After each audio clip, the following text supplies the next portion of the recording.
Gracias por escuchar los podcasts de Radio Nacional. Acceda a todos los programas en rtv.es/a la carta.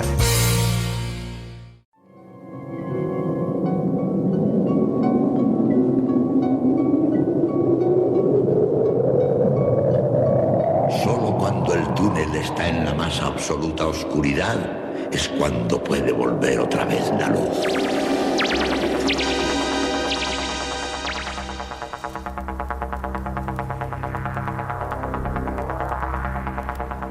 Estás entrando en el espacio en blanco.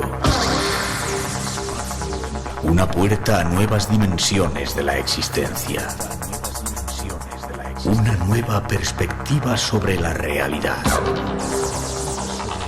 Espacio en blanco.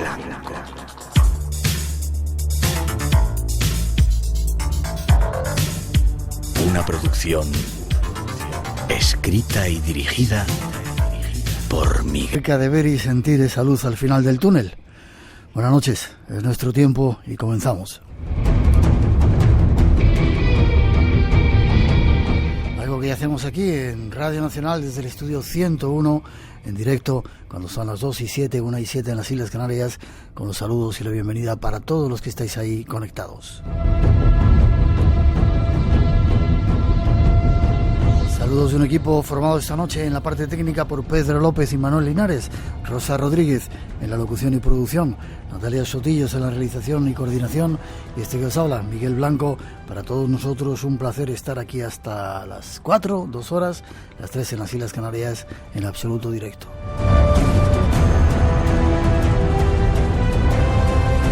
Y abrimos medios de comunicación en las redes sociales, Facebook, Twitter e Instagram, Blanco Radio, controladas por Ramón Álvarez, Antonio Baena y Juan Gómez, nuestros compañeros. Hay un teléfono, un WhatsApp 633 50 50 11, y además tenemos un email, espacioenblanco@rtv.es. Como siempre hay un concurso, queremos premiar vuestra fidelidad y hay 3 premios esperando vuestras comunicaciones.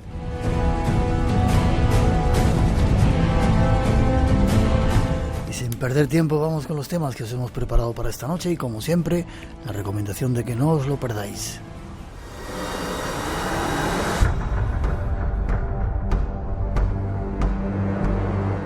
El primer invitado de la noche nos espera en Sudamérica.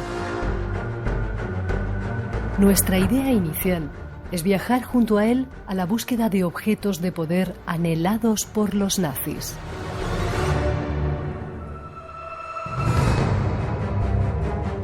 Habrá tiempo también para buscar ovnis y contactados. Uno de ellos famoso, George Adamski. Y no olvidaremos la famosa expedición del almirante Byrd a los polos, a la búsqueda de la Tierra Hueca.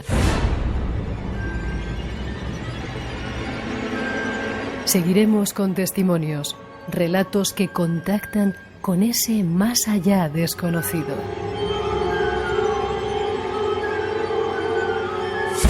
Esos son nuestros temas de hoy. Un nuevo viaje que se abre a horizontes lejanos donde habitan los misterios.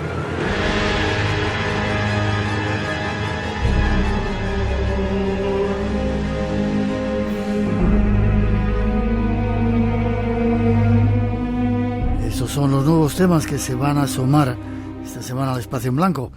Y para comenzar nos vamos hasta Argentina a la búsqueda de nuestro primer invitado, Ricardo González. Buenas noches, Ricardo, ¿cómo estás? Buenas noches, Miguel. Realmente un placer escucharte. También para mí. Suenas además como si estuvieras aquí en casa, aquí al lado, ¿eh? La tecnología me alegra mucho, estando tan separados por el charco. Sí, señor. Déjame que te presente un poquito. Ricardo González, nacido en Perú, desde muy joven está detrás de los misterios. Llevas más de un cuarto de siglo dando vueltas por el mundo, estudiando y difundiendo aspectos secretos del fenómeno OVNI, especialmente con la vinculación que parecen tener los no identificados con enclaves de poder. Y así se llamaba un poco tu libro, Lugares de Contacto, ¿verdad? No sé si el último o has escrito alguno más. Sí, es uno de mis últimos libros y protocolos de contacto también. Ya 20 títulos que hemos publicado tratando de compartir nuestras investigaciones y y también las extraordinarias experiencias que afirmamos haber tenido con este tema tan molesto, tan irritante como es el fenómeno OVNI. Sí, señor. Y actualmente vives en un lugar increíble, al pie del mítico Cerro Uritorco en Argentina. ¿Cómo te dio por ir ahí? A vivir a... Bueno, es un lugar muy especial, que recuerde, estuviste también por aquí investigando. Un par de veces o tres, sí, he estado por ahí, sí, hemos estado. Es una zona, sí, te recuerdan aquí con mucho cariño. Aún, Miguel, a veces te mandan saludos, gente de la zona. Es que el Uritorco, un cerro de mucha veneración por las tribus que convivieron aquí hace más de 2, 3, 4 siglos, lo marcaban como un lugar especial, sagrado, y a mí me recuerda otros puntos de mi país de origen, del Perú, así que me sentí cómodo de estar en una zona arqueológica, con mucha presencia nativa, con actividad real vinculada al fenómeno de los ovnis, pero una de las principales razones por las que vine aquí fue por un proyecto cultural, por mi participación con el Comité Internacional de la Bandera de la Paz, que es una ONG vinculada con Naciones Unidas, del que he sido representante durante varios años en este país, para tratar de materializar un museo vinculado con este tema de Nicolás Roerich en Capilla del Monte. Así que fue la razón por la que mi esposa, que es argentina, y yo venimos a este pueblo de misterio que bien conoces. Qué bien, qué suerte. Ya en invierno casi, ¿no? Me decías que estaba cerca de la estufita ya, porque empieza a hacer frío. Sí, estoy ahora mismo con la chimenea encendida. Aquí se le llama salamandra. No sé cómo le llamarán ustedes Sí, le llaman salamandra, es como una chimenea de metal con un tubo que sale fuera de la casa y le alimentas a leña de algarrobo, quebracho blanco, para que tenga muchas calorías en el calor y abrigarte del frío, ¿no? Que ahora mismo las sierras de Córdoba, donde estamos aquí reunidos, pues con mi esposa, están haciendo más o menos 2, 3 grados centígrados. Wow, aquí tenemos 20 y tantos, gracias a Dios. Vale, mínimamente, ¿cómo habéis pasado o estáis pasando este tiempo de confinamiento? Y nos vamos enseguida con misterios, con más misterios. Afortunadamente esta situación, Miguel, me pilló en Buenos Aires. Estaba por viajar a Uruguay para unas conferencias que me habían invitado y unas entrevistas en la televisión. Y fue cuando el presidente de la Nación decretó las restricciones, y antes que empezara la cuarentena tomé el último vuelo de Buenos Aires a Córdoba, donde me encuentro, en Capilla del Monte, como ya mencionamos. Y estoy aprovechando el tiempo en leer, en escribir un nuevo libro que espero presentar en España el próximo año, en reflexionar en esta situación que es muy compleja, muy controvertida, real, pero que obviamente te obliga a observar este asunto desde todos los frentes. Así que aguardando. Aprendiendo todos. Y es lo que vamos a hacer esta noche con nuestro invitado. Nos vamos de viaje. Hay un montón de temas que queremos tocar con él. Tras esa primera introducción que te invito a escuchar, Ricardo, nos vamos a hablar de... Estaban las entradas a un mundo subterráneo habitado por extrañas criaturas.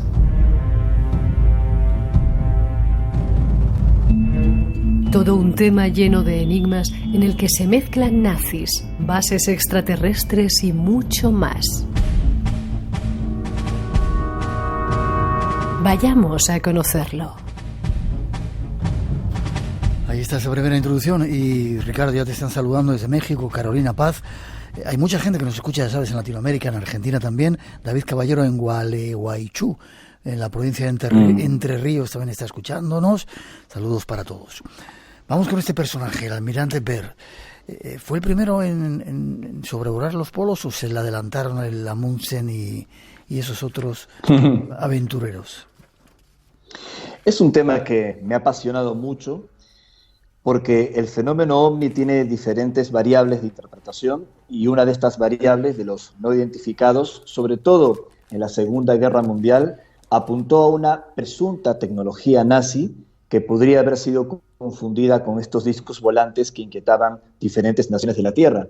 Fue así como me tropecé con la operación High Jump, salto alto en español, que llevó a cabo el contraalmirante norteamericano Richard Evelyn Byrd, y con un reporte que ahora lo vamos a comentar, en donde supuestamente los norteamericanos, encabezados por Byrd, habrían ido a la Antártida para enfrentarse con una base militar secreta nazi, aunque esto suena una locura, que siempre supuestamente se habría establecido allí desde 1938, es decir, desde antes que empezara ya a nivel global lo que llamamos la Segunda Guerra Mundial. Supuesta base nazi.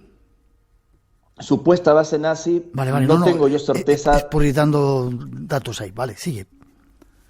Sí, yo no tengo la certeza de la base militar nazi porque obviamente me he basado en documentos, en información, no solo la información a la que cualquier investigador puede tener acceso, sino que tuve la fortuna de conocer a descendientes de alemanes nazi que llegaron a la Argentina, a quienes conocí fortuitamente por otras circunstancias que estaba investigando en Puerto Madryn, en Trelew, en Bariloche, y sí me hacían referencia de que sus padres o abuelos tenían mucho interés en la Antártida, que sí llegaron submarinos y que se habrían establecido, digamos, centros de observación, pero aquella teoría de que había una gigantesca base subterránea en la Antártida y que fue Richard Evelyn Byrd, con más de 4.700 hombres, 13 barcos, una task force impresionante que llegó a la zona para cargarse a esa base, no está del todo claro y no hay ninguna prueba concreta. Obviamente los Estados Unidos, en su momento, estoy hablando en esta operación que se llevó a cabo entre el año 46 y el año 47, dijo que era una prueba militar para probar su armamento en condiciones antárticas de frío, indóciles en el clima, pero lo más interesante de este asunto, de esta supuesta operación militar en contra de los nazis, que estaban allí escondidos aparentemente, es que se filtró un reporte atribuido al ya mencionado Richard Byrd, en donde el contraalmirante norteamericano afirmó que se había enfrentado a discos volantes y que habría entrado a una tierra hueca, a un agujero en medio de la Antártida.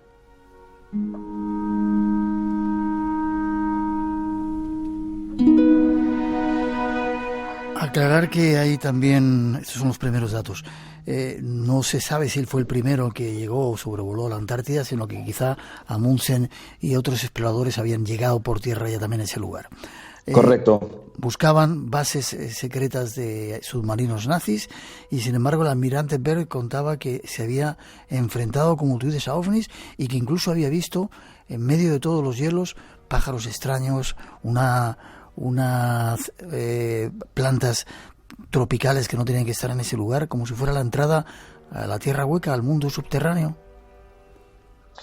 Es un tema que, como sabes, Miguel, a mí también me ha llamado mucho la atención y lo he investigado in situ, penetrando grutas, cuevas, lugares que, de acuerdo a las propias leyendas de mis ancestros en el Perú, mencionan como el Ucupacha, el mundo subterráneo, el mundo intraterrestre. Eso no quiere decir, y al menos comparto mi punto de vista, que existe una tierra hueca con grandes entradas en los polos, como muchos lo interpretaron, sobre todo en la época de Richard Byrd. Es más, debo decir, ya que estamos en tema, que ese supuesto diario del contraalmirante norteamericano, que sugiere haber entrado una gran cavidad subterránea y que se habría encontrado con estos discos volantes, es falso. Es un texto apócrifo. Es falso. Que circula en internet. Es falso, no es cierto. No es un texto auténtico. Se tergiversó, por un lado, una entrevista que tuvo Byrd, si mal no recuerdo, el 5 de marzo de 1947, en el diario El Mercurio de Chile, en donde él decía que no intento asustar a nadie, pero la amarga realidad, estoy citando de memoria, es que de ocurrir una guerra que pueda afectar a Estados Unidos, podríamos ser atacados por aviones que vuelen a través de los polos y nos puedan invadir de manera sorpresiva, fue lo que dijo. Y ese texto del diario El Mercurio fue tergiversado. A través de los polos, entrando por dentro, que se interpretaba. Yo creo que lo sacaron de contexto e interpretaron de que eran objetos que salían de los polos, que eran naves que se movían a velocidades supersónicas, cosa que no dijo Byrd al diario El Mercurio de Chile. Cualquiera puede investigar esta fuente periodística y ver el testimonio original. Lo que sí es cierto, que hubo unos escritos y unas declaraciones de Byrd que no están en el diario del Mercurio, en donde habría mencionado que vio tierras verdes, que vio una estructura completamente diferente a lo que esperaban los norteamericanos, de hielos y un paraje inhóspito en medio de la Antártida, y que habrían visto hasta animales bastante grandes, que algunos pensaron que Byrd habría visto a un mamut. Así que se mezclan algunas cosas que habría dicho con un diario apócrifo que es falso, donde habla de un encuentro con naves extraterrestres o discos volantes o ovnis nazis, si lo queremos ver así. Eso no es verdad. Y el ya citado diario El Mercurio y la tergiversación. Pero no deja de ser extraño que esta operación se haya llevado a cabo justamente cuando termina la Segunda Guerra Mundial y todavía se estaban persiguiendo a componentes del partido nazi que tenían una tecnología realmente extraordinaria y que ya habían dicho, y esto es oficial, esto es historia, que en algún momento tenían que construir un paraíso inexpugnable en la Antártida para el Führer.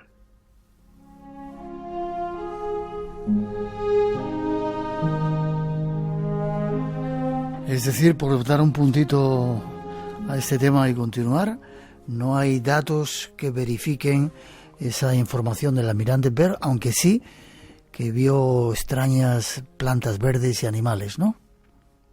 Correcto. La teoría que ha circulado sobre la Tierra hueca, alimentada por una tergiversación del testimonio de Richard Byrd, de este supuesto encuentro con discos volantes que se movían a gran velocidad, toda esa parte que estoy describiendo ahora mismo sería falsa, adulterada, y aún circula por internet. Yeah. Lo que sí es cierto, reitero, es la operación, las expediciones nazis a esa zona buscando algo o tratando de instalar algo en la Antártida, y obviamente las anomalías que encontró la expedición de Byrd en la Antártida y que luego se filtraron, como esas tierras verdes más allá de los hielos blancos. Vale. Para terminar, ¿se ha vuelto por allí por la Antártida? ¿Se está dando vueltas? ¿Hay bases? Perdón mi falta de información. He estado investigando por un artículo que estoy escribiendo sobre este tema y sí, hay muchas iniciativas, además de las latinoamericanas, entre ellas las del gobierno de Chile y las del gobierno argentino, que tienen mucha presencia e interés en la Antártida. Quienes más están investigando ahora mismo es la Federación Rusa, que desde la época de las anomalías del llamado lago Vostok no han dejado de medir anomalías en el Polo Sur que estarían vinculadas con fenómenos desconocidos. Sí, siguen las expediciones, pero obviamente no tienen mayor trascendencia pública. Vale, ahí lo dejamos. Seguimos adelante. 2:24, 1:24 en las Islas Canarias. Estamos en directo hablando con Ricardo González de un montón de misterios. Llegan los contactados. Espacio en Blanco, en Radio Nacional, con Miguel Blanco. El mundo de los contactos con supuestos seres de otros planetas está lleno de misterios. Desde sus inicios en el siglo pasado, se han inventado decenas de sistemas para lograr esos supuestos contactos. Contactaban con seres de Ganímedes, de Orión, de las Pléyades y mucho más. Nuestro invitado de hoy tiene otras informaciones. A lo mejor no se contactaba con seres de otros planetas, sino con algunos muy terrestres. Vamos a analizar el fenómeno del contactismo y su relación con los nazis, una hipótesis muy desestabilizadora. Conozcamos más detalles. Ricardo González nos va a aportar esos datos. Nos están escuchando en Canadá, en Marruecos, Tenerife, Carlos, en Cumbayá, en Quito, en Ecuador. Óscar va de ruta y dice que le estamos haciendo la noche más agradable. David desde Gran Canaria, Palmas de Gran Canaria, montones de lugares. Contactados. Qué bien. Contactados. Se ha contactado a lo largo de los últimos tiempos, desde que se inició el tema de los ovnis, de muchas maneras, escritura automática, telepatía, ¿verdad? Así es un tema que ya no solo lo puedo abordar desde la investigación, en donde se me podría acusar de poca objetividad, ya que yo mismo afirmo haber tenido experiencias de contacto que fueron las que me involucraron en estos temas desde que era un adolescente en Perú. Estoy convencido de que no estamos solos, sé que estos seres, estas entidades, sean quienes fuesen, de donde vengan, existen, que han contactado a mucha gente en el mundo y no solo a personas comunes y corrientes, como puede ser mi humilde caso, sino también a personas que tienen bastante responsabilidad a nivel militar, incluso en la política, a nivel de la ciencia, solo que no hablarán abiertamente como lo estamos haciendo ahora aquí en Radio Nacional de España sobre estos asuntos. Hay escarnio, hay miedo, hay muchas cosas que involucran la censura de estos testimonios. Y no estoy hablando de teorías de conspiración, es una realidad. He tenido la fortuna de entrevistarme con astronautas, con científicos, con pilotos de guerra, y muchos han vivido experiencias reales con los no identificados y las inteligencias no humanas que estarían involucradas, y tienen mucho temor de hablar sobre todo esto. Déjame un segundito. Déjame un segundito, como tenemos un poquito de retardo, perdona que te interrumpa. Es decir, que toda esta gente ha tenido también contactos con esas inteligencias, no solamente visiones, sino contactos con ellos. Por supuesto, Miguel, absolutamente. Yo lo he dicho antes, disculpen que sea reiterativo, pero uno de los testimonios que a mí más me impactó fue el del astronauta Edgar Mitchell. Lo vuelvo a repetir, el astronauta Edgar Mitchell, capitán del Apolo 14, el sexto hombre en caminar en la Luna. Me recibió en su casa, en Florida, en Estados Unidos. Estuvimos allí con otros investigadores como Reiniero Hernández, de la Fundación Free, y allí Edgar Mitchell, en una de las últimas reuniones que sostuvo antes de su muerte, nos dijo que él había tenido un contacto con una entidad de energía, pero no en su viaje a la Luna. Allí no tuvo ninguna experiencia vinculada con este asunto, sino que tuvo la experiencia ya estando en la Tierra. Increíble, pero fue lo que nos dijo. Y cuando le preguntamos por qué algunos astronautas o hasta científicos o personas de alta credibilidad no hablaban de este asunto, él fue muy claro de que tenían amenazas, que amenazaban a algunos científicos con quitarle las subvenciones. Entonces yo me pregunto, si el tema del contacto es un delirio, si no existe, si se trata tan solo de alucinaciones o de lo que se quiera, ¿por qué ese empeño en alterar el testimonio de los testigos o de censurarles? Al menos fue lo que nos dijo el bueno de Edgar Mitchell en su casa. Ya. Recuérdame en 2 minutitos, antes de que entremos en otras hipótesis, ¿cómo fue tu contacto? ¿Con qué o con quién contactaste y cuándo? Como dije, yo empecé en estos temas en la adolescencia. Creo que uno de los hechos más importantes fue un avistamiento de un objeto anómalo, una luz muy fuerte, que presencié en 1988. Yo era un muchacho de 14 años, de vacaciones en el colegio, en los Hermanos Maristas, y empecé a interesarme y a involucrarme a seguir este asunto. Pasaron los años, unos 5 años más tarde, era estudiante de mercadotecnia, la carrera que yo seguí.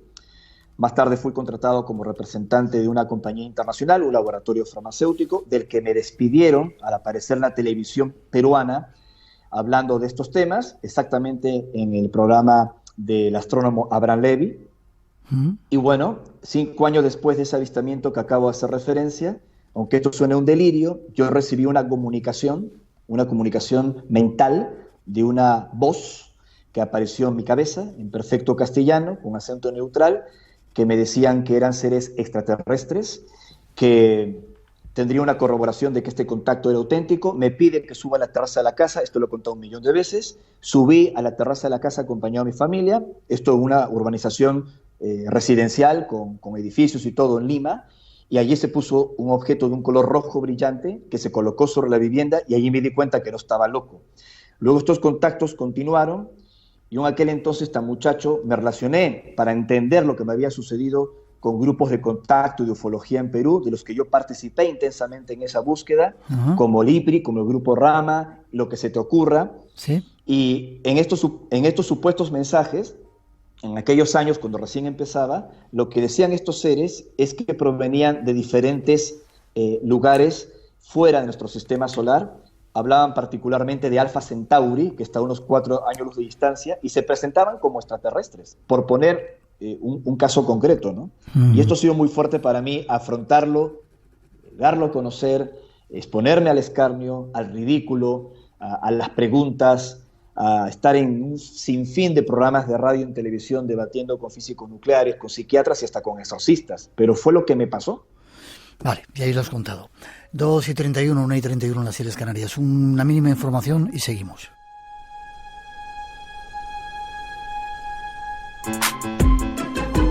Radio Nacional de España, el sonido que nos une.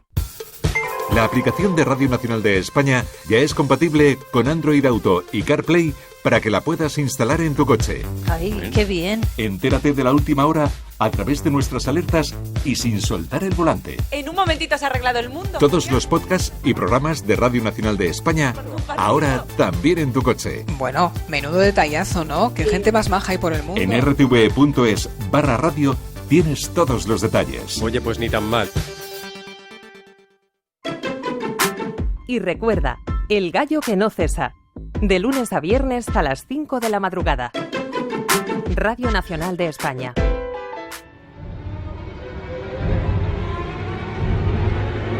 Seguimos en directo. Ricardo González es nuestro invitado. Y Ricardo, ¿y por qué entonces se dice que muchos de esos contactos o contactados, no de ahora, sino un poquito más atrás en la historia, quizá no estaban contactando con seres extraterrestres, igual era otro tipo de inteligencias más mundanas, más terrestres?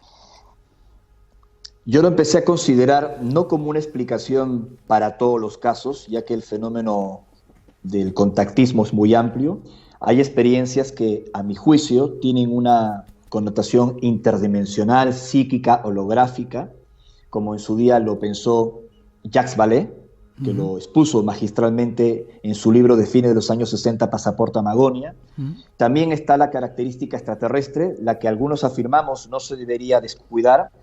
No que la hipótesis extraterrestre explique todos los casos, obviamente que no, pero debe haber un porcentaje de estos encuentros cercanos con seres de otros mundos, de otras realidades. Y también está la otra hipótesis, que es muy sórdida, muy incómoda, que es la que estamos ahora hablando, en el hilo de relato de Richard Byrne, si es que tiene algún tipo de veracidad esto de los ovnis nazi. Al menos ya vimos que en el caso de Byrne no, que fue una tergiversación, pero sí es cierto que algunos científicos, como el italiano Giuseppe Belluxo, que no estoy hablando de un perico de los palotes, estoy hablando del tipo que fue Ministerio de Economía del gobierno de Mussolini, de un importante ingeniero, un científico, que ya había denunciado a inicios de los años 50 de que efectivamente la Alemania nazi, desde 1942, había desarrollado una tecnología aeronáutica que construyó una especie de discos con una gran capacidad de movimiento, de maniobras y de velocidad, los llamados Jaunebu. Esto me pone en relieve el caso de George Sadansky, uno de los contactados de los años 50, muy famoso, del cual que habría tenido... No adelantes, que vamos a hablar enseguida de él, ¿vale? Perfecto, pero que habría tenido un contacto supuestamente extraterrestre con unas entidades de aspecto humano que justamente salían de aparatos muy similares a estos discos que había descrito Belluxo y que están relacionados a presunta tecnología nazi. Vale. Ahora hablamos enseguida de George Sadansky. Como no te veo, te tengo que cortar así. A veces se me enfadan los oyentes. ¿Estás a gusto? También te lo pregunto. ¿No tendrás frío ahí en casita? No, como siempre, muy agradable hablar contigo, estar con los oyentes del Espacio en Blanco, que es un programa mítico que respeto y siempre he sido muy seguidor. Aquí estoy al lado de la chimenea. Todavía queda leña. Vale, todo bien. Vale. Nos saludan desde Dammam, en Arabia Saudita, Carlos Delgado desde Guarariaiba, el estado de Paraná, en Vigo, en Mequinenza, en Zaragoza. Montones de lugares de España y del mundo nos están escuchando. Vuelvo a ti, mínimamente. ¿Sigues en contacto con esos supuestos seres? He mantenido a lo largo de estos años, Miguel, estas experiencias. Yo he elegido, no sé si lo hablamos alguna vez, pero creo que lo debes saber, yo he elegido un poco más el camino de la investigación, sin renunciar a mi testimonio, porque yo también tengo preguntas, yo también tengo dudas, y me he convencido que el camino de la investigación por lo menos te mantiene con los pies en la tierra y tratar de buscar las respuestas, sean cuales fuesen esas respuestas, si es que las hay. Dicho esto, insisto, yo no renuncio a mi testimonio de contacto por las cosas que viví, y hemos invitado en muchas ocasiones a grupos, también a periodistas e investigadores a que participen de estos contactos programados. Y la última ocasión en que esto ocurrió, ya que me lo preguntas, fue el año pasado, cuando más de 300 personas nos reunimos al norte de Chile, en el desierto Atacama, y entre los investigadores que vinieron para este contacto programado estaba Filippo Zarpa, un investigador italiano, la Red Ufológica Italiana, el equipo de Rob Freeman de Canadá, Paola Harris, la ex asistente de campo de J. Allen Hynek, el padre de la ufología, Sí. Giorgio Piacenza, sociólogo peruano-italiano, que fue asesor de la Fuerza Aérea Peruana, solo por citar algunos nombres. Vale. Y apareció un objeto anómalo a la hora exacta que se habían marcado los mensajes, que fue filmado y se pudo verificar que no se trataba de ningún artilugio conocido, de ningún satélite geosíncrono, geoestacionario, fue realmente algo extraordinario. Vale. Por si esto fuera poco, el camarógrafo del equipo de Canadá, de Rob Freeman, Dan Berg, vio un campo de energía, como unas luces, como un destello que se había formado al pie de unos árboles, y él caminó curioso y se metió allí y desapareció por 1 hora. ¿Qué me dices? Tuvo una experiencia de missing time, sí, una experiencia de tiempo perdido, dio su testimonio, dijo que escuchó una voz que en su idioma, en inglés, le hablaba y le decía, tienes que estar preparado, y ha empezado a tener sueños y como inspiraciones, intuiciones de algo nuevo que tiene que hacer con su vida después de este encontronazo en el desierto de Atacama. Vale, yo me apunto a la próxima, ¿vale? Estáis todos locos, pero yo me apunto a la próxima. ¿Vale? 2:37. Siempre bienvenido, amigo. Gracias. Seguimos en directo, 1:37. Vamos con más casos antes de irnos a buscar objetos de poder y nazis. Ya veréis qué interesante. En Radio Nacional tenemos las noches más llenas de misterio de la radio. Adelante, disfrútalas. Estás en Espacio en Blanco, con Miguel Blanco, en Radio Nacional de España. Un nuevo personaje se suma a nuestro programa de hoy. Su nombre, George Adamski, el famoso contactado. Nuestro compañero Josep Guijarro nos da algunos datos sobre él. En la década de los 50, un vendedor de perritos calientes llamado George Adamski adquirió gran notoriedad por sus contactos extraterrestres. Desconcertó al mundo entero con imágenes de naves nodriza como estas, que obtenía a través de un telescopio acoplado a su cámara en el camping de Palomar Gardens, a los pies del observatorio de Monte Palomar, en San Diego, California.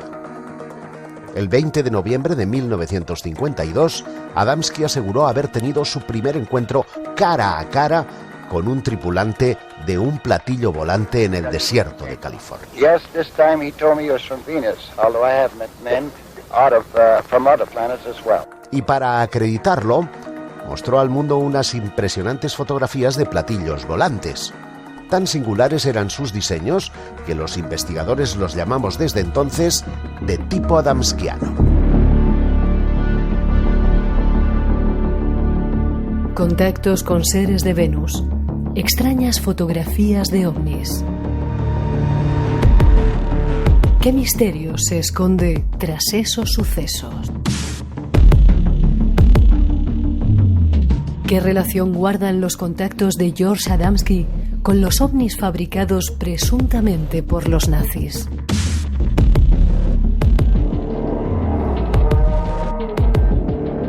Analizamos los diversos proyectos impulsados por las sociedades Drill y Thule para llegar a una inquietante conclusión.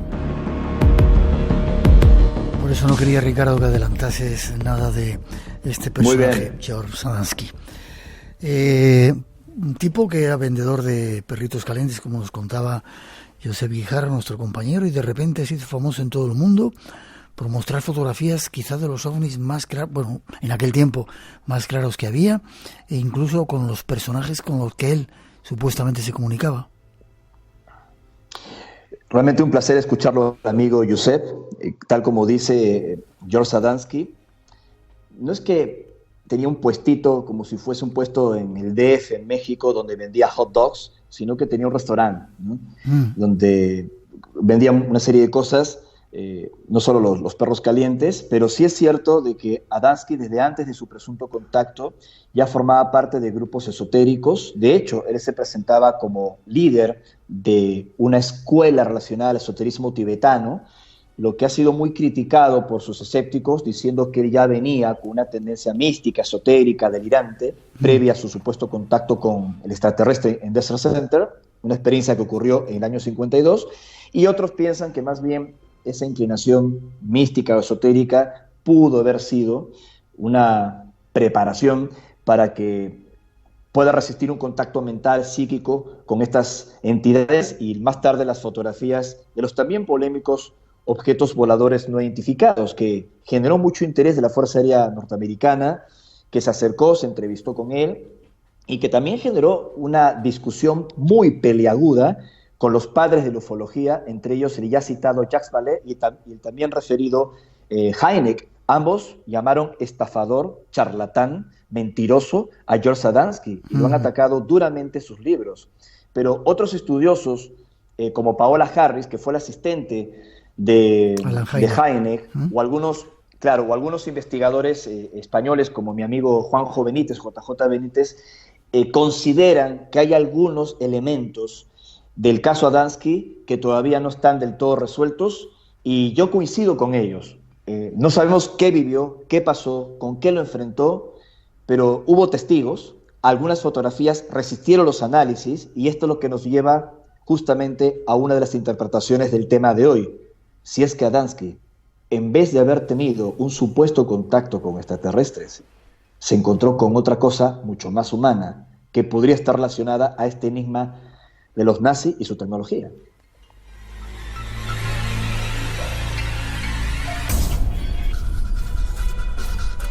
Te mandan un beso desde México, lindo y querido Rosario. Dice que hace un tiempo que vive por ahí y que le gusta que estés en el programa. Es decir, que quizá lo que estuviera viendo a George Adamski, esos seres altos, rubios y esos ovnis que dieron la vuelta al mundo y que pusieron nombre a muchos de los ovnis, podían ser naves preparadas por los nazis.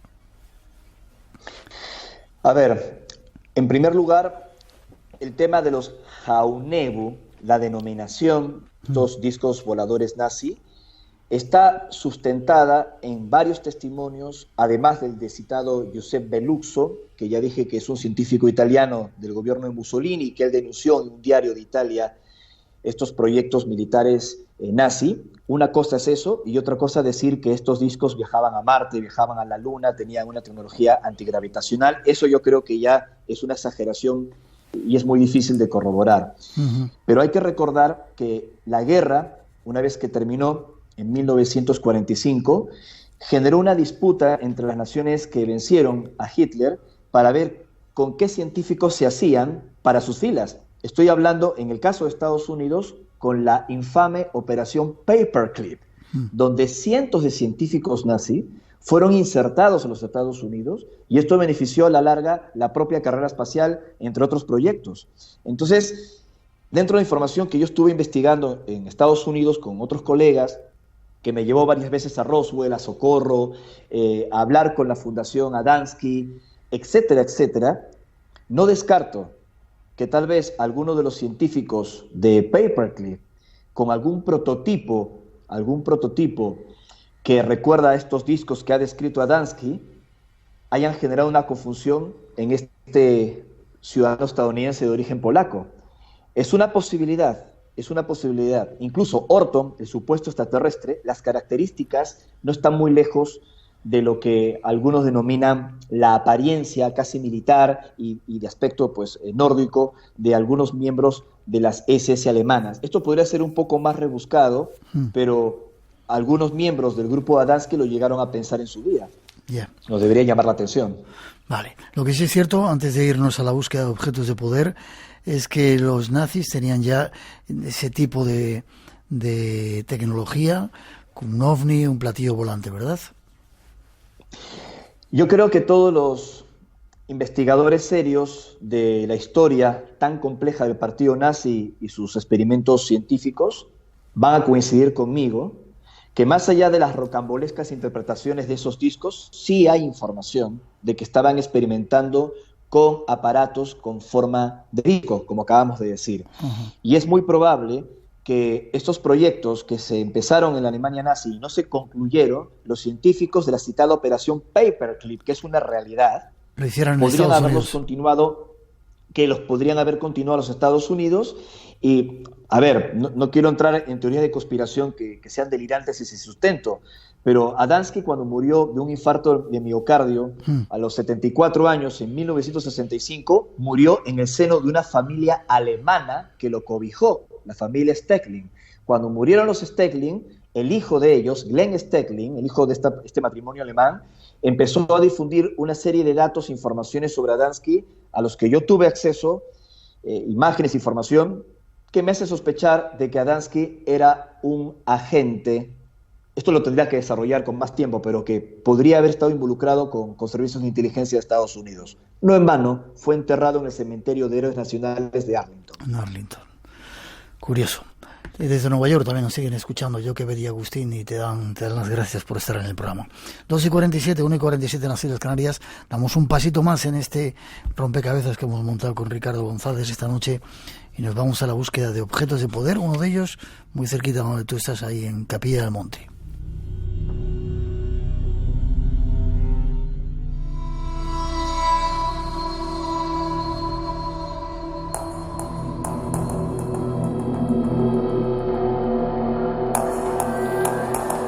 Los nazis se lanzaron a una loca carrera por el mundo tras la búsqueda de objetos de poder.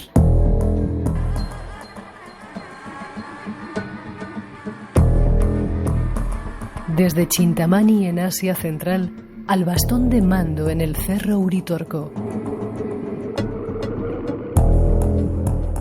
Conozcamos algo más de esos objetos.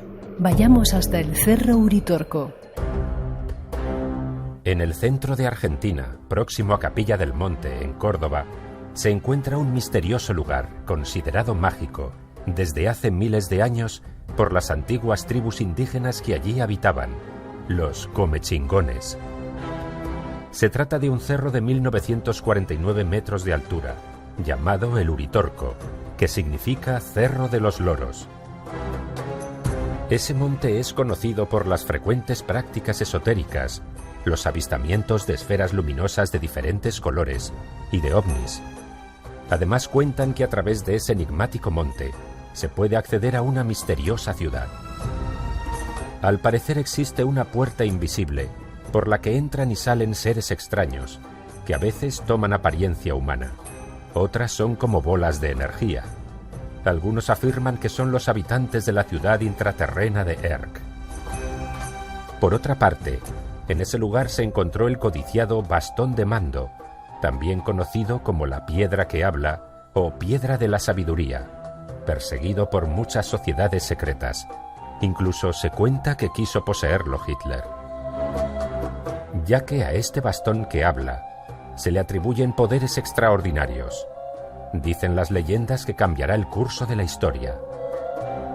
Hay quienes lo comparan con el Arca de la Alianza o el Santo Grial, por lo que han surgido diferentes y controvertidas teorías alrededor de este objeto tan extraño y a la vez misterioso.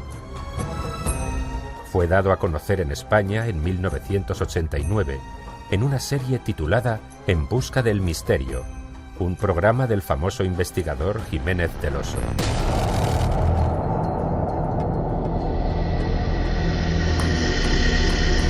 Objetos de poder buscados por los nazis.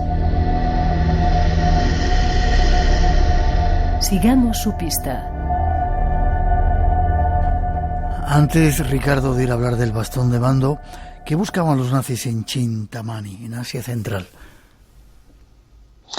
Qué temas tan profundos, Miguel. Tan apasionantes, además, ¿verdad? Sí, es muy apasionante.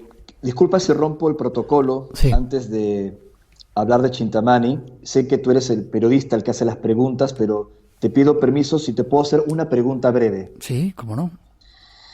En Argentina se menciona que tú estuviste aquí y que investigaste el bastón de mando y que lo tuviste en tus manos. ¿Eso es cierto? Cierto. Me hicieron además el depositario del bastón de mando en Europa. No sé si lo sabías. Bueno, esto lo hablamos luego en privado, ¿no? Vale, sí, lo hablamos en privado. Lo sabía. Lo hablamos Eso lo hablamos mejor en privado en otro momento. No quiero comprometer cosas. Yendo a Chintamani, yo estuve investigando ese objeto de poder, el Santo Grial budista, del que tanto se habla en Asia Central. Viajé varias veces a Mongolia, Rusia. Tuve la oportunidad de tener contacto con la sociedad Roerich de estas regiones, y lo que ellos me comentaron es que durante la Segunda Guerra Mundial hubo varias expediciones a Asia Central, primero para conectar con algunos cultos tibetanos, no exactamente investigar el origen de la raza aria, como hicieron algunos científicos, médicos y antropólogos del partido nazi, sino también para investigar las costumbres místicas esotéricas de estas sociedades tibetanas. Pero también estaban tratando de encontrar la piedra de Chintamani, ¿no? Porque la piedra de Chintamani daba un poder especial. De hecho, de su propio nombre, Chintamani en sánscrito, que es Chinta, pensamiento profundo, Mani, joya preciosa, la joya del pensamiento, que se dice, según la leyenda, que es anterior al grial medieval que todos conocen, que también muchas discusiones se enciende, que esta piedra de Chintamani cayó del cielo, y cayó de Orión. Particularmente las tradiciones de Asia hablan que cayó de Orión, y que fue traída por un caballo blanco, el caballo de los vientos, llamado Lungta. Según las tradiciones de Asia Central, esa piedra de Chintamani, cuyo color era verde brillante, que recuerda la posterior historia del Santo Grial medieval, que se piensa era una esmeralda que cayó de la frente de Lucifer, así que las historias se tocan, solo que Chintamani es más antigua. Se piensa que esa piedra, Chintamani, estuvo en lo alto de la gran estupa, de la gran torre de la mítica Shambhala en el desierto de Gobi. Obviamente, sea real la piedra o un mito simbólico lleno de información, los nazis nunca llegaron a poseerla.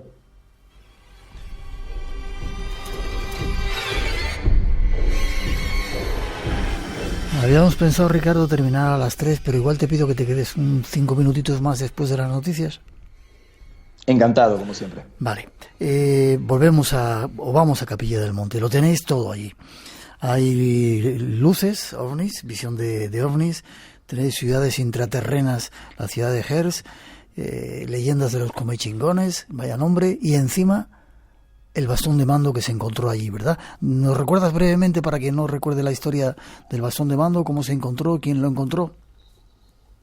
Bueno, es un tema muy apasionante, el Uritorco y todo lo que aquí ocurre, pero yendo directamente al bastón de mando, es una pieza de basalto, una roca volcánica vitrificada, que habría sido encontrada en el ya citado Cerro Uritorco en 1934, hallada por un tal Orfelio Ulises Herrera, que nació en Bolívar, en la provincia de Buenos Aires, pero pasó buena parte de su vida en Córdoba, y que de hecho fue enterrado a su muerte en el cementerio de San Jerónimo. Ulises Herrera era parte de una sociedad secreta que contactó más tarde al profesor Guillermo Alfredo Terrera, catedrático de la Universidad de Córdoba, sociólogo, un importante investigador de las culturas nativas, y le entregó el bastón como parte de una transferencia de conocimientos o de extrañas energías, rescatando ese bastón de una persecución de los nazis que supuestamente habrían llegado a Córdoba, cosa que al final se corroboró con los casos de La Falda y de otras regiones de esta localidad de Punilla, donde está el Cerro Uritorco, que no cayó en manos de los nazis y que el bastón fue guardado durante 30 años hasta que el profesor Terrera ya lo dio a conocer públicamente y se armó una gran polémica. Ya, tremendo personaje el profesor Terrera, tremendo personaje. Él fue el que la primera vez fue el que me enseñó el bastón de mando, el que me dejó tenerlo en las manos. Tremendo personaje. Decían que esa piedra había venido también del cielo, ¿verdad? Hay toda una historia también parecida a esa otra piedra que contabas antes, ¿no? De Chintamani. Hay 3 versiones sobre el bastón de mando. Una de ellas, de que era una piedra que llegó del cielo, pero no se trataba de un betilo, de un meteorito. Se trataba en realidad de una roca de la tierra, de una roca volcánica vitrificada, como dije. Así que este objeto, más allá de su relación simbólica, esotérica, como Terrera lo presentaba, al atribuirle propiedades místicas y también históricas con las leyendas de los dioses nórdicos, como tú bien sabes, todo eso era simbólico, era un lenguaje esotérico, no apto para el profano. En realidad la piedra venía de la tierra, era una energía telúrica que se había concentrado en este objeto, y el objeto, según unas investigaciones que hemos llevado a cabo, habría sido tallado, era una sola pieza, en una fuente de basalto que se encuentra a unas 6 horas en coche del Cerro Uritorco, en la localidad de Talampaya, que es otra zona de contacto. Allí, hace 18 millones de años, estalló un volcán y su núcleo se fue desprendiendo y mostrándose la superficie, formando un cerro piramidal que hasta los guardaparques le tienen miedo, le llaman el Mogote Negro y no quieren caminar, Miguel, ni de noche allí, ni de noche, porque ven luces, ven fenómenos. Es un cerro piramidal de basalto. Y allí se habría hecho el bastón de mando y en una peregrinación fue llevado al Cerro Uritorco y se habría escondido en la cueva en donde el famoso Orfelio Ulises Herrera lo habría encontrado. Esa sería la historia secreta. Ya. Déjame que recuerde a Jorge Suárez, que fue un poco el que a mí me introdujo. No veas la paliza que le pegué a caminar. Nos pegamos a caminar en el Cerro Uritorco. He recordado, Jorge. En Los Terrones, sí. Jorge y Luz, de ese lugar que se llama CIO, el Centro de Investigación OVNI en Capilla del Monte. Te quedas entonces, te quedas 3 o 4 minutitos después de la noticia, ¿te parece? Encantado. Decían que ese bastón de mando tenía el poder de hablar y que muchos presidentes de Latinoamérica habían ido a la casa de Guillermo Terrera para ver un poco esa extraña piedra. En 30 segundos, si quieres, me contestas y seguimos dentro un poquito. ¿Era cierto esto? Sí, es cierto. Diferentes políticos, no solo de la Argentina, sino de otros países, quisieron hacerse con este bastón.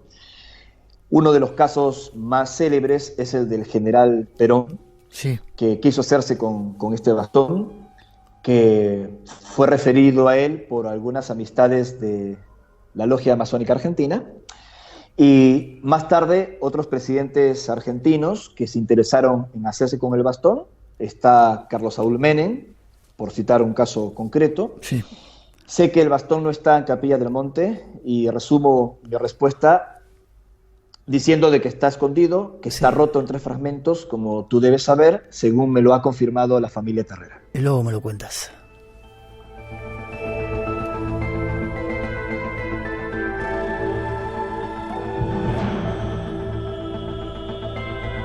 Hemos de hacer una pausa. Llegan nuestros compañeros Javier Carrión y José Luis Aragón a las noticias de las 3, a darnos la información de las noticias de las 3, las 2 en las Islas Canarias. Tras ellas nosotros regresamos, vamos a seguir hablando un poco de ese bastón de mando. Nos vamos con Jesús Ortega, nuestro compañero, que nos va a contar una tremenda historia de contacto con el más allá. Hablaremos del COVID y los aviones y otro montón de temas aquí en el Espacio en Blanco. No os vayáis, tenemos mucho que contaros, tenemos todavía muchas cosas que contaros en la segunda hora. Enseguida regresamos.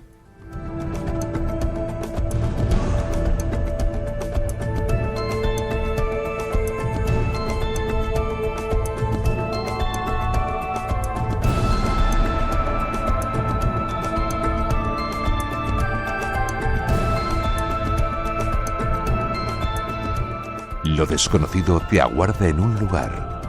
Espacio en Blanco con Miguel Blanco en Radio Nacional de España.